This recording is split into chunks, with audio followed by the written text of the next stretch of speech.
Hi, my name hi, is. Faris. Hi, how Nice are to you? have you here. Nice So to. please introduce yourself first, and then we get straight to the conversation. Okay. My name is Faris Khan.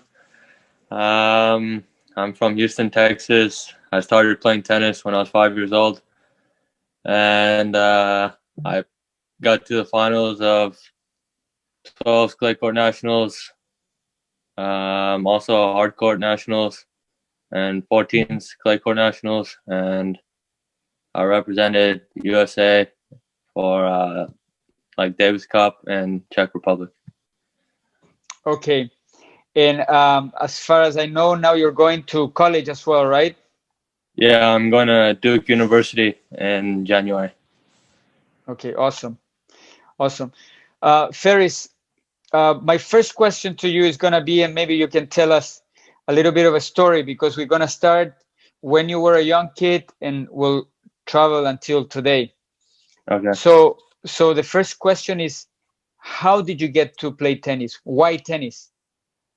My uncle, he played college tennis. So, he was the only person who really played tennis in our family, and he just took us one day, me and my twin brother, to go play tennis. And ever since then, we got better and started playing more often, and that's it. Yeah.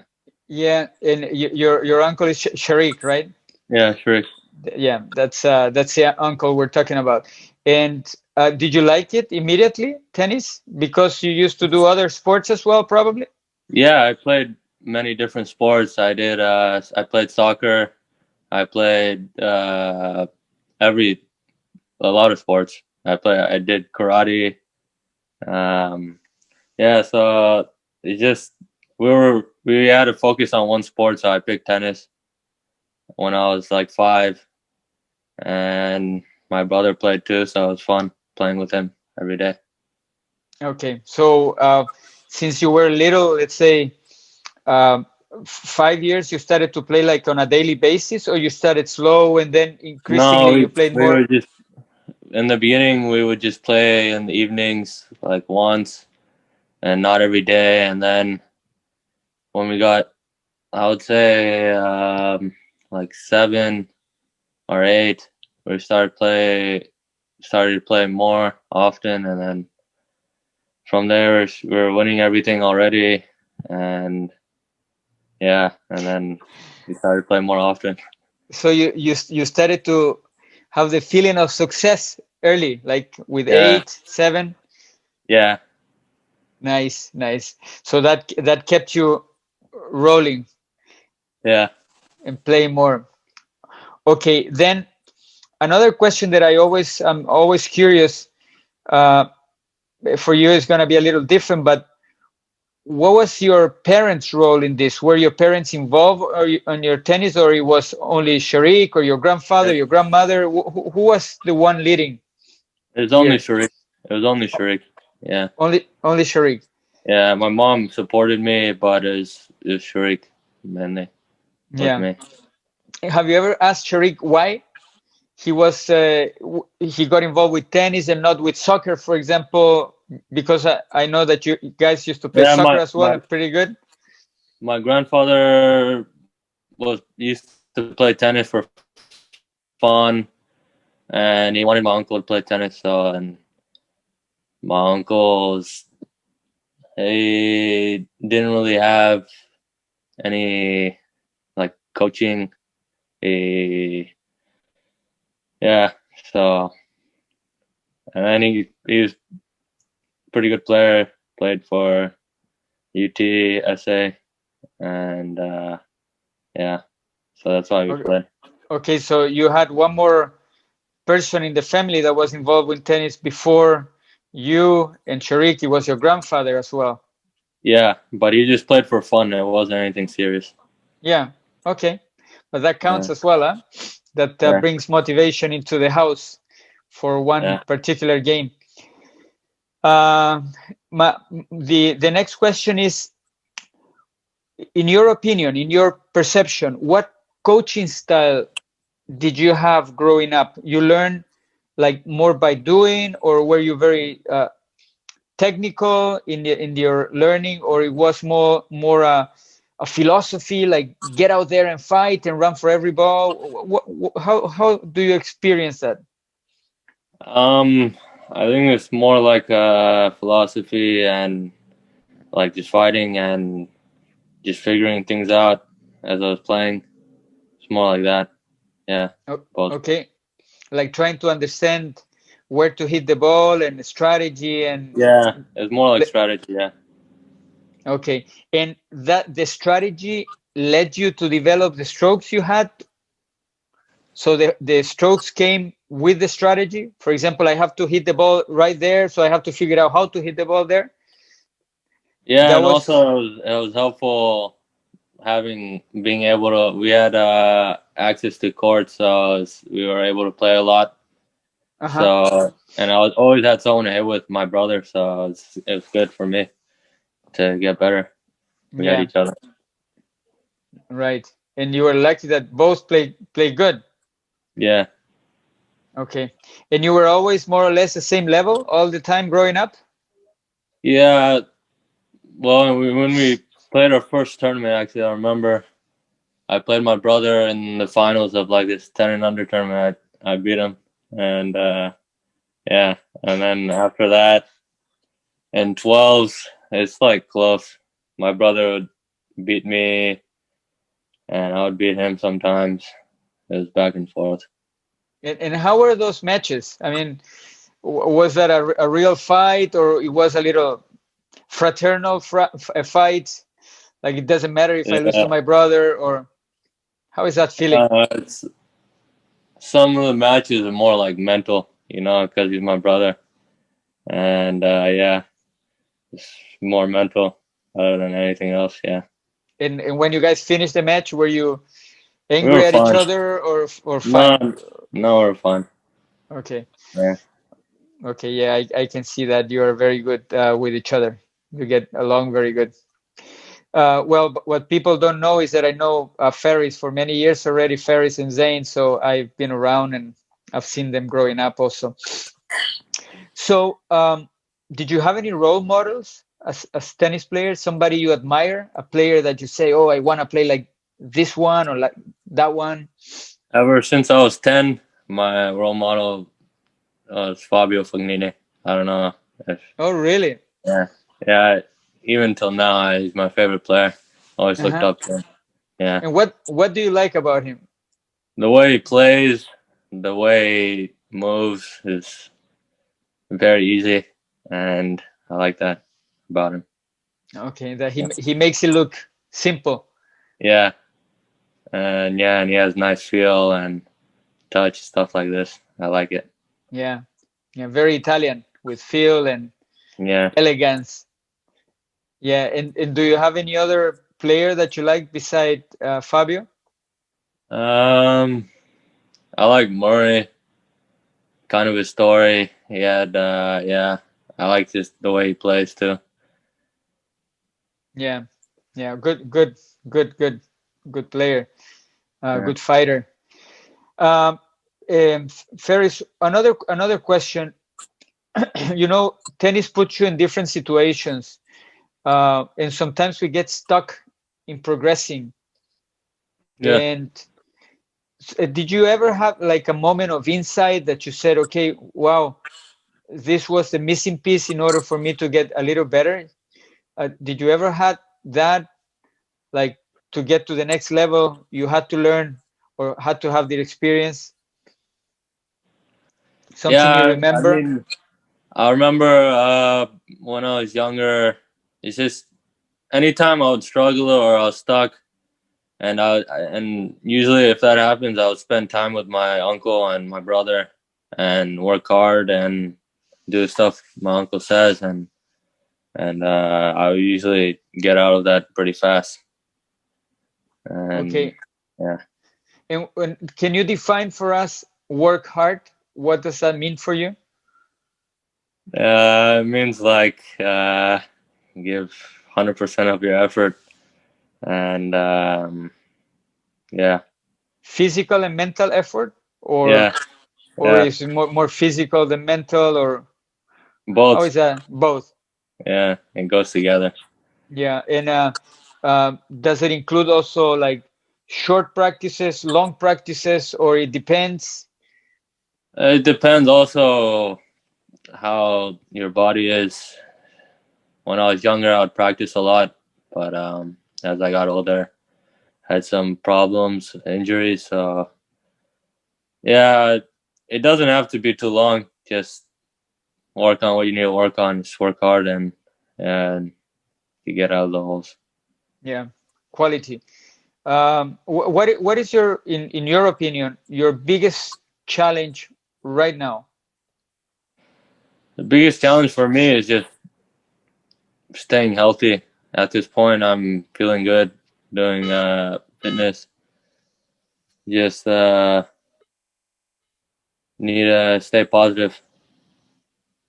Yeah, can you tell us a little bit about the last period because you had an injury that lasted very long, no? I don't know how long, maybe 2 years. Yeah, How was that challenge? it was tough. It was very tough mentally, and yeah, it was tough for me. I had to persevere. Okay, so we were in the challenge of the last 2 years. You said it was tough mentally. Yeah, What went through your mind there, this time? I imagine you had different periods. yeah. During this time, it was tough because I would I was always around tennis because my brother was playing and he was doing really well, and I would go watch him play, and it was tough because I had to watch and I wasn't able to play. It's always tough. Also, thinking that I would maybe I was uncertain that I was gonna play or not. That was difficult for me too. I wasn't sure. Yeah, So in that time passed. So now you're healthy again and playing yeah. again. And how do you feel mentally after this journey of the 2 years? Mentally, I mean, it helps knowing that you overcame something like that. It gives you confidence in a way, but with the injuries and makes you take things more serious in a way, like stretching and stuff like this, small things that you could control, and yeah, and I think that mostly, yeah. And what do you dream about? Do you have dreams regarding anything? Could be tennis or could be a different one. Something to say, oh, I would love to achieve this. Sometimes I think about playing with the top guys on tour. Me playing like French Open, yeah, because I like clay a lot. So yeah, sometimes I'll think maybe me playing Nadal, yeah, Okay. and doubles with Fabio. Yeah, you have to get in touch with him Yeah, so he can wait I for met you and I play some dubs. yeah I met him a few times. Uh-huh. Did you have the opportunity to talk to him? Yeah, I talked with him and he's very Oh, nice guy. yeah, I remember when you went to Yeah, practice to Miami. yeah. Yeah, yeah, I remember that. And any specific life lesson that you've learned from tennis, something that you say, okay, it doesn't matter when I'm 35 and I'm not playing tennis anymore. This is what I learned from tennis that I can take for life. I know you're not 35, but Yeah. if you, until now, do you have anything that you say, okay, I'm gonna carry this for my life?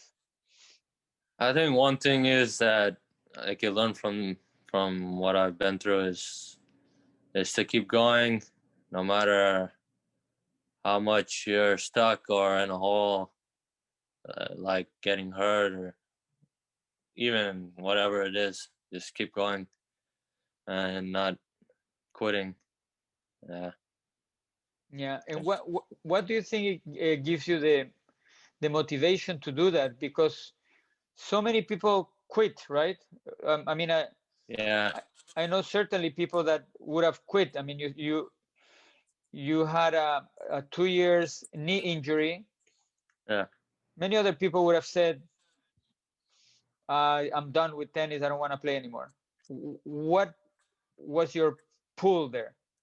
I I think it's I really like tennis and I enjoy it when I go and play. So I think just that feeling when I go and play that really drove me to keep keep trying. Yeah. And many Uh, times. Yeah. What were you saying? yeah, can it be also that in a way you understand that you play well and that makes you like keep on going? Maybe if you would have never had results, maybe you would have said, okay, I go and play ping pong or whatever else, or I go to college without tennis. Yeah. Is that maybe an aspect also that you play tennis well? Yeah, for sure. Uh, yeah, yeah. I think the results I had when I was younger definitely motivated me to keep playing. At least Yeah, give it a try. yeah. And my last question to you, Ferris, is if you would give little Ferris any advice, uh, what would you tell him? The Ferris that was 7, 8, 9, what would today's Ferris tell to that little kid that could be important for that little kid? I'll tell him, no matter how many obstacles you face, don't quit and do whatever you enjoy and work hard. Yeah. So joy seems to be a very important aspect of tennis for you, no? Yeah, The fun of the game. yeah, yeah, Nice.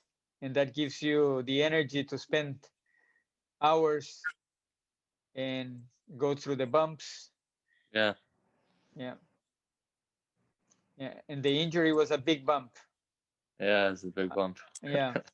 I know that. I know that. I was around and it was kind of a long time, but did you ever lose hope there in the middle? Like you say, oh, it's not Yeah, gonna. yeah. Many times.